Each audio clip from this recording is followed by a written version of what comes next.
Hey YouTube, we're going to make a little video here on installing a third brake light in the Mitsubishi Lancer. So here's our part, here's our new LED brake light, and that's part number we purchased at Amazon. So basically what's going to happen is we're going to take this stock one, well this actually isn't a stock one, this is replaced with a different one and it broke, so we're going to put another one in. It was like 25 bucks on Amazon, but anyhow, we're going to take this part out, put the new one in. We'll show you how to do it.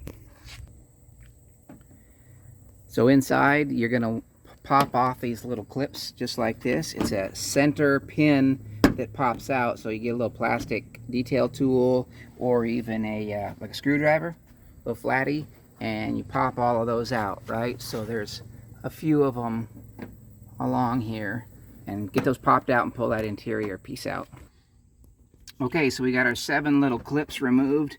This is, that's what they look like when they're taken out. That pulls that inner part out. Now you're up inside your trunk lid, and that's the light that needs to come out.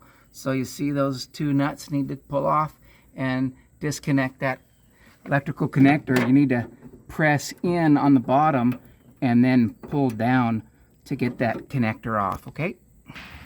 All right, get your 10mm socket, put it up on those nuts, pull them out, and then the light will pop right out.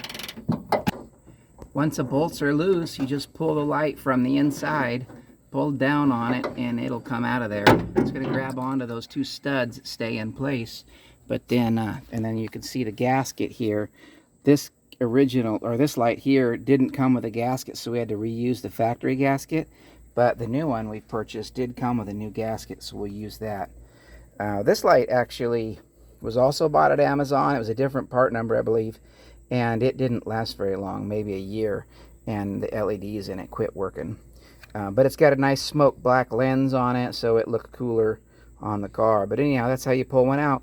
Put it back in the reverse steps, right? Put the gasket on there, slide this up into space, tighten down those 10mm nuts, and reconnect the plug, and you're all done.